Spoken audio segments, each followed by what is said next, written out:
Chers amis, on est parti pour voir ensemble 10 plantes sauvages que l'on peut utiliser à la place du café. On parle de succédéné de café ou d'ersatz de café. Malheureusement sans caféine, sauf la dernière plante qu'on verra ensemble qui en contient un petit peu. C'est parti. Que j'aime ta couleur café. Commençons par la plus connue, la chicorée sauvage, Cichorium intybus de la famille des Astéracées, comme le pissenlit. Ça, c'est une inflorescence qui ressemble à une inflorescence de pissenlit avec des fleurs ligulées, c'est-à-dire des fleurs plates avec les pétales soudés et les organes ici. Ça, c'est facile de l'identifier quand c'est en fleurs. Quand c'est pas en fleurs, ça ressemble un petit peu au pissenlit, sauf qu'il y a une tige. Et les feuilles vont avoir des poils dressés un peu partout. Et souvent des taches bordeaux. On utilise bien sûr sa racine et on peut la récupérer quand on veut car c'est une plante vivace. C'est-à-dire que quand elle est en fleurs, voire même en fruits, la racine est encore saine et encore en forme. Et c'est plus simple pour l'identifier. La deuxième, le pissenlit, dont on utilise également la racine, qui ressemble beaucoup quand même aux feuilles de chicorée, mais qui a que des feuilles basales, c'est-à-dire que des feuilles qui partent du sol. Et quand c'est en fleurs, il y a une tige qu'on appelle un pédoncule creux qui porte une inflorescence avec que des fleurs ligulées jaunes. Sinon, au niveau des feuilles, il n'y a pas de poils dressés, mais il y a aussi un latex blanc. Troisième plante, les fruits de tilleul, qui sont des fruits secs. Donc le tilleul, on l'identifie facilement avec sa bractée et ça va apporter 2 à 5 petits fruits secs. On peut utiliser toutes les espèces de tilleul. Et comme pour les racines de chicorée ou de pissenlit, on les fait torréfier, soit au four, soit à la poêle à sec. Ensuite, on réduit ça en poudre, on infuse et on déguste. On garde bien le fruit entier de tilleul, on ne va pas récupérer sa graine, mais pour information, dans le petit fruit sec, il y a 1 à 2 graines et ces graines sont riches en lipides, c'est-à-dire en huile. Intéressant, non?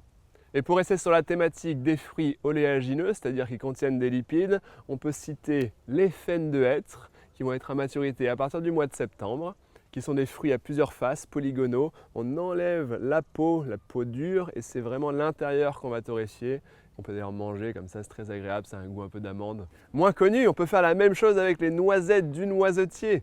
Le noisetier avec ses multitroncs, on casse le fruit dur qu'on appelle une nucule, on récupère la graine, les graines, on les met à torréfier et on va un peu plus loin que ce qu'on fait d'habitude pour apporter le côté gourmand de la noisette. On veut une couleur plus foncée qui se rapproche un peu de celle du café.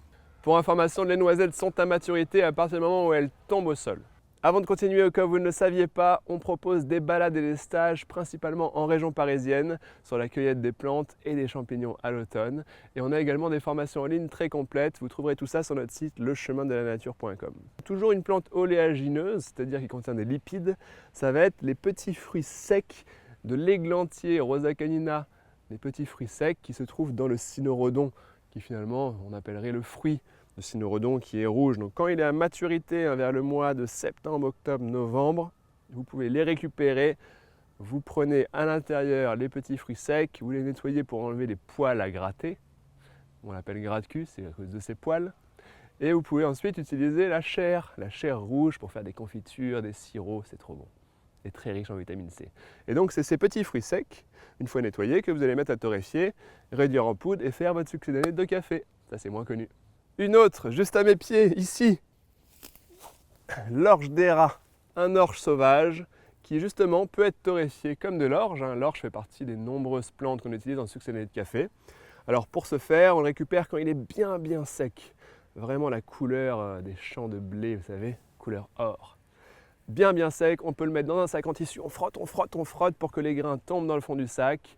Ou alors ce qu'on peut faire aussi à un moment donné, c'est brûler le foin, on va dire, les petits téguments qui sont là, pour avoir que le grain, et ensuite on torréfie les grains, et c'est parti.